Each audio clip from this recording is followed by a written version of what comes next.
Shalom. Senang sekali bisa berjumpa kembali di dalam program Bible Study online CK7, di mana setiap Senin sampai dengan Jumat kita belajar tentang firman Allah. Kita semakin dipenuhi dengan firman Allah. Dengan demikian kita akan semakin mengenal Allah kita itu siapa. Dengan kita semakin mengenal Tuhan kita itu Tuhan seperti apa, maka kita semakin percaya kepadanya. Sebab Allah yang berfirman, Allah yang berjanji, Allah juga yang menggenapinya. Nah saudara, pelajaran kemarin kita belajar tentang Yosua pasal yang ke-12, di mana ada daftar raja-raja yang dikalahkan. Ya, mulai dari sungai Arnon ya, selatan sampai dengan wilayah utara, Gunung Hermon. Gunung Hermon itu berbatasan Israel dengan Lebanon dan Syria. Itu menjadi wilayah yang diduduki, diberikan Tuhan kepada bangsa Israel. Itu wilayah yang sangat-sangat indah dan penuh dengan susu dan madu. Nah, melanjutkan pasal yang ke-13 ini saudara, kita akan belajar tentang daerah-daerah yang belum direbut. Kata belum direbut artinya sebenarnya diberikan, ya, tetapi belum dikuasai. Nah, mengapa belum dikuasai? Mengapa belum direbut? Nanti kita akan belajar sebabnya seperti apa. Lalu pada perikop berikutnya kita juga akan belajar bagaimana Musa sebelum menyeberang sungai Yordan, orang Israel, ya, karena Musa sudah mati di Gunung Nebo itu yang kita pelajari ya di akhir kitab Ulangan. Tetapi Musa sudah memberikan wilayah kepada 2,5 suku. Nah, 2,5 suku itu siapa? Nanti kita juga akan pelajari. Sebelum kita membaca dan merenungkan firman Tuhan, mari kita minta Tuhan mengurapi kita. Kita sembah Dia. Kita rendahkan hati kita supaya Tuhan memenuhi dengan hasratnya. Dengan demikian kita mengerti akan kehendak-Nya. Kita sembah Dia, saudara. Haleluya. Haleluya. Syukur kepadamu Tuhan. Kasih setiamu tak pernah berhenti bagi kami. Kemurahanmu tidak pernah habis-habisnya bagi kami Tuhan. Kami mengakui Engkau Allah yang dahsyat, Allah yang patut kami sembah. Hinalara sakara lara payara, hinalara patakayara lara payara lara payara. Haleluya. Jesus, Jesus, Jesus.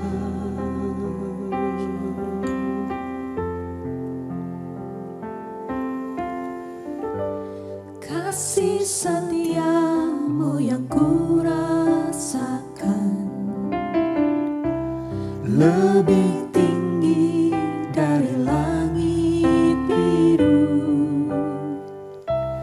Kebaikanmu yang telah kau nyatakan lebih dalam dari lautan.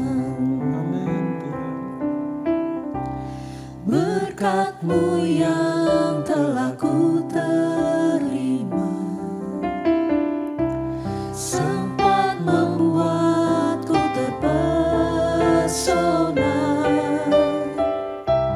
Apa yang tak pernah ku pikirkan, itu yang Kau sediakan bagiku. Siapakah aku ini Tuhan, jadi biji mata-Mu. Dengan apakah ku balas Tuhan selain puji dan sembah Kau.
membuatku terpesona.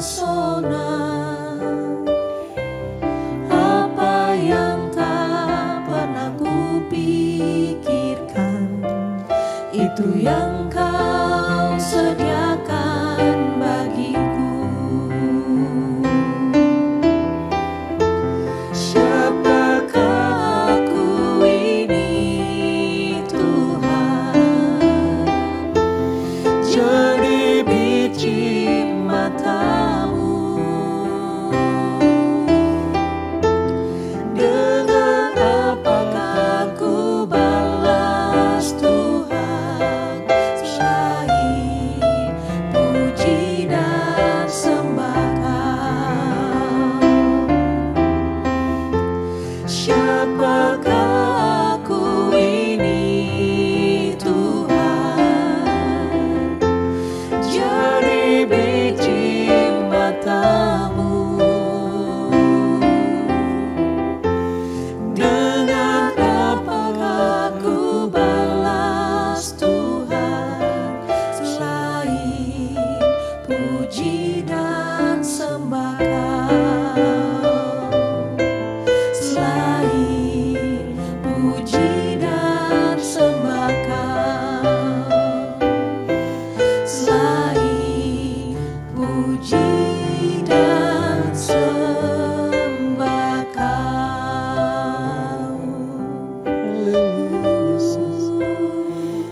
Kami sembah, hanya Kau yang kami puji Tuhan. Ya Rama, ya Shana, ya Rama, Terima kasih. ya Shana, ya Si. Ya Rama, ya Shana, ya Rama, ya Kau Shana. Allah sungguh baik. Ya Kau Bapa yang baik, selama-lamanya baik Tuhan. Bapa, Engkau baik. Amin Tuhan. Bapa, Engkau baik. Kau selalu baik kepadaku. Bapa, ku cinta Kau. Yesus. Bapa, Engkau baik. Bapa, Engkau baik. Kau selalu baik kepadaku. Bapa, ku cinta Kau. Aku memuji-Mu. Aku menyembah-Mu. Ku nyanyi haleluya.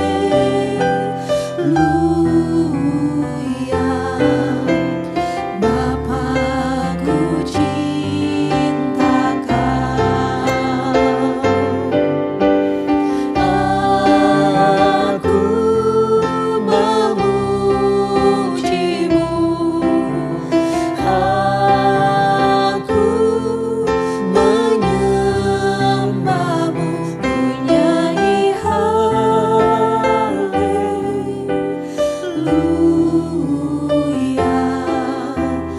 Bapa, ku cinta Kau. Sebab kami mau memuji dan memuliakan nama-Mu ya Tuhan. Aku memuji-Mu. Aku menyembah-Mu. Ku nyanyi nyanyi haleluya.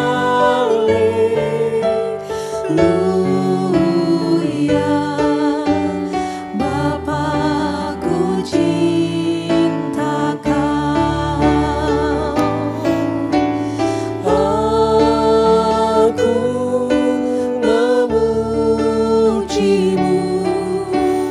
Aku menyembah-Mu. Ku nyanyi haleluya.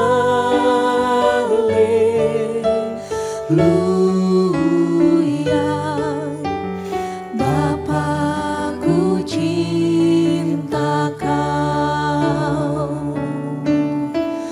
Bapa, ku cinta Kau. Bapa, ku cinta Kau. Oh, haleluya, haleluya. Sebab Engkau baik Tuhan. Sebab Engkau baik bagi kami umat-Mu. Maka kami memuji, mengagungkan, memuliakan, menyembah Engkau. Satu-satunya Allah yang baik. Yang selalu memperhatikan anak-anaknya. Yang selalu menuntun, menyertai, memberkati, melindungi.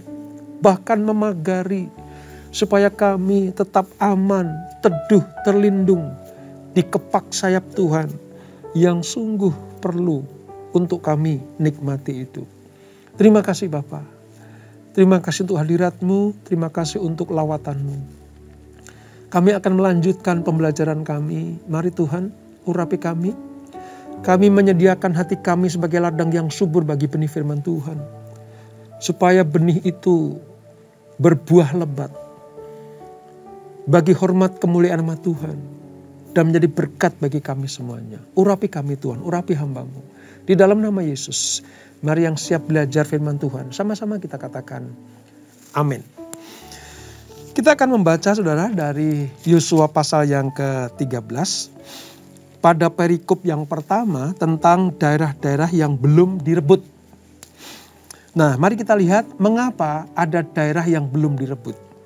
Ayat 1 sampai dengan ayatnya yang ke-7. Nanti akan ada penambahan ayat, kita akan baca belakangan. Demikian firman Tuhan, Yosua 13, Perjanjian Lama halaman sekitar 247. Setelah Yosua menjadi tua dan lanjut umurnya, berfirmanlah Tuhan kepadanya, engkau telah tua dan lanjut umur. Dan dari negeri ini masih amat banyak yang belum diduduki. Inilah negeri yang tertinggal. Segenap wilayah orang Filistin dan seluruh negeri orang Gesur. Mulai dari sungai Sikor di sebelah timur Mesir sampai ke daerah Ekron ke arah utara.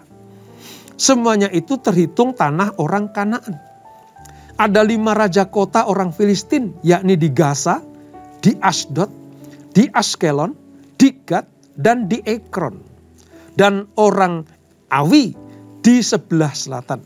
Seluruh negeri orang Kanaan dan Meara, kepunyaan orang Sidon, sampai ke Afek, sampai ke daerah orang Amori.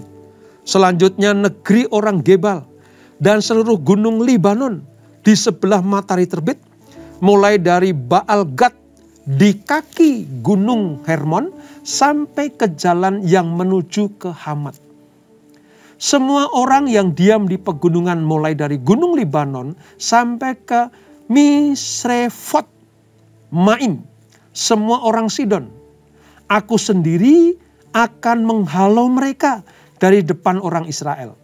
Hanya undikanlah dahulu negeri itu di antara orang Israel menjadi milik pusaka mereka. Seperti yang kuperintahkan kepadamu. Oleh sebab itu, bagikanlah negeri ini kepada suku yang 9 itu dan kepada suku Manase yang setengah itu menjadi milik pusaka mereka. Nah, dari pasal 13 ayat 1 sampai 7 ini saudara, kita belajar bagaimana Allah mengizinkan bangsa Israel merebut sebagian dan nanti ada bagian yang Allah sendiri yang akan mengalahkannya. pasal ini adalah gambaran tentang pembagian tanah Kanaan di antara suku-suku Israel melalui apa? Undian. Memang saudara, kalau kita baca sekali lagi ya, kisah ini tidak begitu menghibur sebenarnya. Ya, seperti sesuatu yang hanya kita baca dan sambil lalu saja. Tetapi cerita ini, kisah ini dianggap pantas dimasukkan ke dalam kitab suci. Untuk apa? Sekali lagi, untuk menggambarkan penggenapan ya terhadap janji-janji Allah yang digenapi, yang diwujudkan secara konkret kepada nenek moyang orang Israel. Bahwa negeri ini akan diberikan kepada keturunan Yakub atau Israel itu. Hanya kepada mereka, bukan kepada bangsa lain. Itulah sebabnya mengapa ini masuk dalam kitab suci, saudara. Ya, pembagian wilayah suku-suku yang Israel yang lewat undian itu karena Allah yang memerintahkan. Lalu mengapa ada tempat atau daerah wilayah yang belum bisa direbut? Tadi alasannya jelas sebenarnya. Kenapa? Karena Yosua sudah mulai menjadi tua. Ayat 1 tadi. Tanah itu sudah dikuasai sedemikian rupa. Sehingga apa? Perlawanan terarah sudah mulai tidak ada, saudara. Ya. Bahkan dalam Yosua pasal yang ke-11, kalau kita ingat itu ya. Negeri itu berhenti berperang. Kata berhenti berperang, salah satu alasannya kenapa? Yosua sudah mulai tua. Sekalipun masih ada wilayah yang belum direbut, tetapi berhenti. Karena Yosua sudah mulai tua. Itu alasan yang pertama, saudara. Nah, di ayat yang ke-7 tadi, bahwa mereka harus membagi ya kepada 9 suku plus setengah Manasye. Karena sesungguhnya 2 suku setengah ya, 2 suku plus setengah suku Manasye sudah dapatkan di wilayah timur Sungai Yordan. Mari kita baca di ayat yang ke-8, ayat 8 saudara. Pembagian tanah yang di seberang Sungai Yordan. Jadi wilayah timur Yordan. Ini yang zamannya Musa. Bersama-sama dengan suku Manasye yang setengah lagi, orang Ruben dan orang Gad telah menerima milik pusaka mereka yang telah diberikan Musa kepada mereka di sebelah timur Sungai Yordan, seperti yang ditentukan Musa, hamba Tuhan itu kepada mereka. Supaya jelas, saya jelaskan nih. Jadi waktu dipimpin Musa sebelum menyeberang Sungai Yordan, rupa-rupanya 2,5 suku sudah dapat wilayah. Siapa itu? Suku Ruben, suku Gad, dan setengah suku Manasye. Mereka menduduki tempat ini. Begitu menyeberang Sungai Yordan, ada 9,5 suku yang belum dapat wilayah.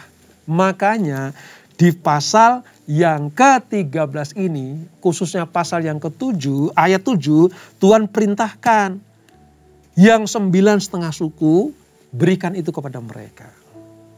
Ini saudara. Pembagian negeri ini ya sungguh merupakan sebuah keadilan bagi 12 suku Israel. Dan ini menjadi suatu pengalaman rohani yang begitu mendalam bagi bangsa Israel. Terhadap apa? Terhadap kesungguh-sungguhan Allah memelihara mereka, menuntun mereka, menggenapi janji-janjinya. Sekali lagi, Israel patut berbangga dan bersukacita karena Allah mereka adalah Allah yang dapat dipegang janjinya. Secara geografis, saudara, ya kalau kemarin kita belajar secara konkret ya, sekarang secara geografis betul-betul diberikan kepada setiap suku dengan batasan-batasan tanah ya yang adil, ya, bahkan lewat undian. Jadi tidak boleh ada yang protes. Tidak ada yang iri kepada satu dengan yang lain. Kok aku dapat ini, kok kamu dapat itu, gitu. Karena Allah yang memerintahkan. Nah, Allah yang menyuruh supaya Yosua melakukan undian itu. 9,5 suku mendapatkan wilayah sebelah barat sungai Yordan. 2,5 suku mendapatkan di sebelah timur sungai Yordan. Yang di timur pada zaman Musa, di wilayah barat pada zaman Yosua. Dan perlu diketahui saudara, bahwa sebenarnya ketika undian ini dilakukan, suku-suku itu belum menduduki wilayah bagian mereka. Belum. Itu baru disusun. Baru disusun. Kenyataannya begini. Suku Dan ya, tidak tinggal menetap di wilayah yang diserahkan kepada suku mereka. Suku Efraim tidak menduduki dan menetap di wilayah Geser. Nanti akan kita pelajari pasal yang ke-16. Ini saya kasih cuplikannya dulu. Jadi saudara, merebut tanah perjanjian itu tidak semudah membalikkan telapak tangan. Tetapi terhadap janji Allah, Israel harus bertindak. Tanah belum didapat. Ya, karena masih ada yang belum direbut. Tetapi undian sudah dilakukan. Tujuannya apa saudara? Supaya Israel betul-betul percaya. Percaya. Ingat ya, janji Allah kepada bangsa Israel generasi pertama keluar dari Mesir terhadap tanah perjanjian atau tanah Kanaan penuh dengan susu dan madu, sebagian besar mereka tidak mendapatkannya karena binasa di padang gurun. Nah, undian ini dilakukan untuk apa? Supaya generasi kedua yang hendak menduduki wilayah, khususnya wilayah barat Sungai Yordan, mereka harus percaya bahwa Tuhanlah nanti yang akan memberikan tanah itu kepada mereka. Sebab Yosua sudah menua, sudah tidak dapat lagi. Tapi Allah yang akan menggenapinya. Ini berbicara tentang iman. Negeri yang dijanjikan Tuhan ternyata tidak semudah yang dipikirkan bangsa Israel. Negeri yang penuh dengan susu dan madu itu harus ditaklukkan dan dimiliki sepenuhnya. Namun demikian masih ada daerah-daerah yang belum dapat direbut. Karena itu Israel memang harus berperang terus saudara. Tuhan sudah berjanji akan menghalau para musuh itu. Namun Israel kini punya masalah intern. Internnya apa? Tadi itu Yosua sudah menjadi tua. Maka perlu penyiapan kepemimpinan yang baru. Ini yang perlu kita pelajari saudara. Mengapa? Pahlawan-pahlawan iman boleh berlalu. Tokoh-tokoh iman boleh berlalu. Abraham, Ishak, Yakub, ya, sampai dengan tim Musa, Yosua, mereka boleh berlalu. Tapi janji Allah tidak pernah selesai dari generasi kepada generasi. Kalau dulu tentang wilayah Kanaan, pada masa sekarang ini saudara dan saya adalah tanah Yerusalem yang baru. Apa itu? Surga yang mulia. Janjinya kepada kita pasti digenapi. Tapi siapa yang akan mendapatkan janji itu? Hanya yang taat, setia, melakukan firman Allah. Dalam hal ini, kalau dulu dalam peperangan mengalahkan raja-raja, tapi ada masa perjanjian baru ini, peperangan mengalahkan kedagingan. Siapa yang mengalahkan raja-raja pada masa Yosua menduduki wilayah Kanaan. Tapi pada perjanjian baru ini siapa yang mengalahkan musuh utama bagi manusia adalah kedagingannya. Roh-roh jahat di udara. Iblis yang menguasai dunia ini. Siapa yang mampu mengalahkannya akan masuk ke tanah perjanjian. Generasi bisa berganti. Tokoh bisa berganti. Tetapi janji Allah, firman Allah berlaku sepanjang masa. Nah, pelajaran yang kedua apa saudara? Pembagian tanah ini harus dilakukan dengan cara adil, jujur, dan semua mendapatkan. 12 suku harus dapat. Namun demikian, sudah berhasil menang pun masih banyak tugas dan masalah yang harus diselesaikan. Karena nanti saudara, di pasal-pasal berikutnya, kita akan melihat bagaimana usaha bangsa Israel setelah mendapatkan wilayah itu, mereka harus mengusahakan, ya. Masih ada tugas-tugas menanti. Artinya apa sih saudara? Janji Allah digenapi, tapi bagian kita juga mengerjakan keselamatan itu. Mengerjakan apa yang Tuhan sudah berikan kepada kita. Kalau Tuhan berikan keselamatan kepada kita, ya kita kerjakan keselamatan itu. Sama seperti bangsa Israel, mendapatkan tanah atau wilayah. Masing-masing suku dapat dengan adil, jujur, terbuka. Ya, semua dapat, tetapi Tuhan juga kerjakan ini. Kerjakan berkat-berkat ini. Pergunakan ini untuk kemuliaan nama Tuhan dan untuk kesejahteraan hidupmu. Tugas tidak pernah selesai untuk mengerjakan berkat-berkat Tuhan. Mengerjakan keselamatan yang Tuhan berikan buat kita semuanya. Kalau kita periksa lebih teliti lagi saudara. Mengapa agenda penaklukan tanah perjanjian ini tidak selesai? Ya, sebab jawabannya sederhana sebenarnya. Sebagian karena faktor manusia. Tadi ya disebutkan ya tentang Yosua sudah tua, ya.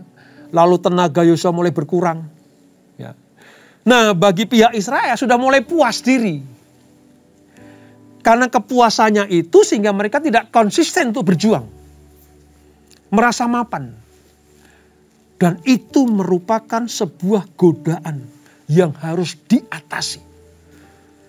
Supaya umat Tuhan tidak berhenti untuk bertumbuh. Pelajaran ini penting buat kita saudara. Ya. Oke lah Yosua mulai menua. Nggak bisa diingkari lagi. Nggak bisa dipungkiri lagi. Nggak bisa ditahan-tahan lagi.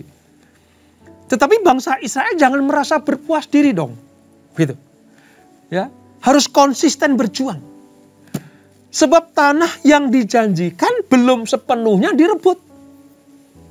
Oleh sebab itu, dua tindakan Tuhan yang dilakukan kepada bangsa yang pertama adalah Yosua diminta ya untuk selalu bergantung kepada Tuhan dan mempersiapkan orang-orang ini untuk menduduki tanah atau wilayah yang diberikan pada Tuhan. Sama seperti dulu Tuhan menghancurkan para musuh Israel. Ya, zamannya Musa, demikianlah Tuhan juga menyertai Yosua. Sehingga mereka mendapatkan tanah wilayah yang diduduki itu. Tapi sayang pada akhirnya nanti saudara, sepeninggalan Yosua, bangsa Israel hidupnya mulai gak karu-karuan. Maka nanti muncullah kitab Hakim-Hakim.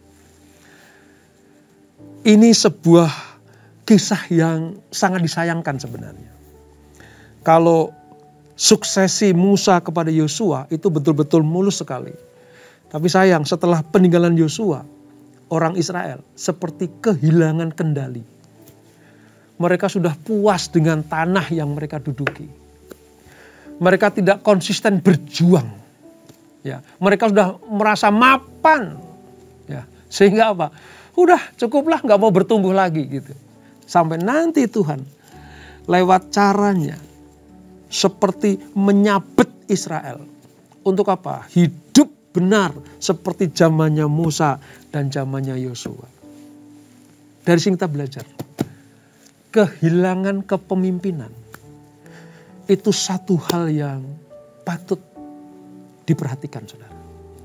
Itulah sebabnya kenapa Tuhan memilih pemimpin-pemimpin buat kita. Mengapa kita harus digembalakan? Mengapa kita harus mendapatkan tuntunan Tuhan lewat pemimpin-pemimpin kita? Sebab tanpa pemimpin, liarlah rakyat. Firman Tuhan berkata tanpa wahyu, liarlah rakyat. Tapi tanpa pemimpin juga, maka rakyat akan terkatung-katung. Maka bersyukurlah kalau dalam kehidupan rohani kita tuh digembalakan. Seperti Israel punya pemimpin Musa sehingga berhasil masuk ke tanah perjanjian. Sama seperti Israel punya pemimpin Yosua sehingga mereka menaklukkan raja-raja itu. Demikianlah Tuhan pilih pemimpin-pemimpin untuk membawa kita kepada penggenapan janji dari Allah itu. Maka bersyukurlah kalau sudah digembalakan. Ya, seperti di gereja PRJ Group CK7 ya saudara. Kita sungguh-sungguh digembalakan. Ya, kita betul-betul dituntun oleh Tuhan lewat pemimpin kita. Supaya apa? Kita betul-betul mampu menikmati semua janji-janji Allah itu. Mampu menikmati berkat-berkat Allah yang dijanjikan buat kita semuanya. Sering saya katakan, pemimpin boleh silih berganti. Musa menua lalu mati. Yosua menua lalu mati. Tetapi rencana Allah dan janjinya tetap berlangsung dari generasi ke generasi. Ini yang perlu kita pelajari. Perjuangan untuk menang bukan saja berlangsung di masa perang. Tetapi juga pada saat kemenangan dan keberhasilan. Ini yang juga kita harus pertahankan. Ya, berjuang mengalahkan kuasa dosa dengan kuasa Allah dalam Yesus Kristus. Berjuang untuk menaklukkan setiap musuh-musuh kita. Godaan-godaan dunia ini. Kita menang. Tetapi lebih berat mempertahankan. Kalau merebut bersama dengan Yesus kita cakap menanggung segala sesuatu. Tapi mempertahankan ini butuh terus konsistensi iman kita. Ya, godaan-godaan. Saudara jangan berpikir bahwa setelah kita mengalahkan iblis lalu iblis selesai dengan menggoda kita. Jangan saudara. Ingat ya, iblis mundur sejenak. Menanti saat yang tepat untuk menyerang kembali. Nah, masa-masa iblis mundur sejenak itulah. Apakah kita terlena? Kita cukup puas dengan apa yang kita lakukan? Apakah kita terlalu berjaga-jaga? Tuhan mau jangan merasa puas kalau kita sudah mendapatkan keselamatan. Tapi yang Tuhan mau berjaga-jaga mengerjakan keselamatan. Menikmati itu satu hal. Tetapi mempertahankan apa yang kita nikmati itu hal lain lagi. Oleh sebab itu berjuang itu tidak pernah selesai sebelum Tuhan memanggil kita masuk ke dalam surga yang mulia. Kalau kita disebut sebagai orang yang beriman, satu kata yang tidak boleh kita lupakan adalah perjuangan. Peperangan hari demi hari harus kita lakukan. Dan supaya mendapatkan kemenangan demi kemenangan, kita harus semakin dekat kepada Tuhan. Seperti Tuhan minta kepada Yosua, bergantunglah kepadaku sepenuhnya. Supaya engkau menang terhadap peperangan. Supaya bangsa ini merebut tanah perjanjian. Demikianlah kalau kita sudah mendapatkan keselamatan, peperangan, perjuangan tidak pernah berhenti. Tapi siapa yang melekat kepada Tuhan, siapa yang dekat kepada Tuhan, siapa yang bergantung penuh kepada Tuhan, dialah yang akan mendapatkan kemenangan demi kemenangan. Yang jauh dari Tuhan, yang mengingkari perjanjian, Allah tidak menjamin mereka mendapatkan berkat kemenangan. Oleh sebab itu, mari kita sadari. Kalau sudah mendapatkan bagian yang dari Tuhan yaitu keselamatan, kerjakan itu. Jangan terlena. Ya, banyak orang berkata merebut ya itu satu sisi, tapi mempertahankan kemenangan itu hal yang paling berat juga. Namun kita dapat melakukannya kalau kita bergantung kepada Tuhan. Masa hidup kita di dunia ini adalah peperangan hidup kita. Peperangan rohani. Peperangan terhadap tipu muslihat iblis. Mari menangkan setiap peperangan. Menangkan setiap pertempuran kalau kita bergantung kepada Tuhan. Dan itulah Yosua pasal 13. Kita tundukkan kepala. Bapa, terima kasih untuk anugerah-Mu. Kami melihat bagaimana ada sebagian wilayah yang belum direbut oleh Yosua dan bangsa Israel. Faktor manusiawinya adalah Yosua sudah mulai menua. Kekuatan sudah mulai turun. Dan suku-suku Israel sudah mulai merasa nyaman. Sudah puas dengan apa yang mereka rebut. Padahal masih ada tugas, masih ada wilayah, masih ada tempat yang harus mereka rebut kembali. Dan kami melihat bagaimana karya Allah yang luar biasa ini. Manusia boleh terbatas, manusia boleh surut kekuatannya, tapi Allah Israel tidak pernah surut kekuatannya. Dia dahsyat, dia luar biasa. Bahkan dikatakan Tuhanlah yang akan merebut itu dan memberikan kepada bangsa Israel. Yang diminta Tuhan cuma satu. Semua mendapatkan berkat dengan jujur dan adil lewat undian itu. Tuhan mau Yosua dan bangsa Israel tetap berpegang kepada firman-Nya. Mengapa Allah berkata seperti itu? Karena sebentar lagi Yosua akan mati. Bangsa Israel akan tidak memiliki pemimpin seperti Musa dan Yosua. Sehingga nanti pada masa hakim-hakim mereka akan hilang kendali. Padahal sebelumnya Tuhan sudah berfirman. Tetaplah berpegang kepada firman dan keputusanku. Maka engkau akan hidup mendapatkan berkat-berkat yang kujanjikan. Tapi sayang, Israel melupakannya itu. Namun apa yang kami pelajari hari ini ya Tuhan, kami belajar satu hal. Allah selalu memperhatikan umat pilihannya. Kalau dulu kepada bangsa Israel, sekarang Tuhan memperhatikan kami anak-anak-Mu. Tuhan mau kita mendapatkan berkat yang maksimal darinya. Oleh sebab itu, tetaplah berpegang kepada janji Allah. Jangan keluar dari rencana Tuhan. Biarlah engkau digembalakan oleh para pemimpin yang Tuhan sudah putuskan. Jangan keluar dari penggembalaan. Jangan keluar dari kepemimpinan Tuhan. Supaya kita mendapatkan berkat maksimal itu. Terima kasih Bapak. Peringatanmu ini penting buat kami semuanya. Berkati anak-anak-Mu, berkati kami semuanya. Berkati gerejamu, berkati para pemimpin kami ya Tuhan.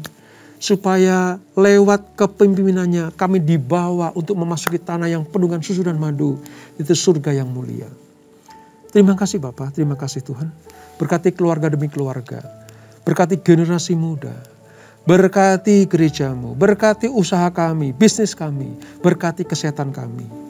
Dan sebelum kami berpisah, kami siapkan hati kami terima berkat yang daripadamu. Kekasih-kasih Kristus, arahkan hatimu kepada Tuhan. Terimalah berkat kasih anugerah dari Allah Bapa yang berlimpah-limpah di dalam anaknya yang tunggal Tuhan Yesus Kristus. Dan persekutuan yang manis dalam Roh Kudus menyertai kita semuanya. Mulai saat ini sampai Maranatha. Tuhan Yesus datang untuk yang kedua kali menjemput kita semuanya. Bertemu di awan-awan yang permai. Menikmati kemuliaan kekal sampai selama-lamanya. Yang diberkati, sama-sama kita katakan amin, amin, amin. Tuhan Yesus memberkati.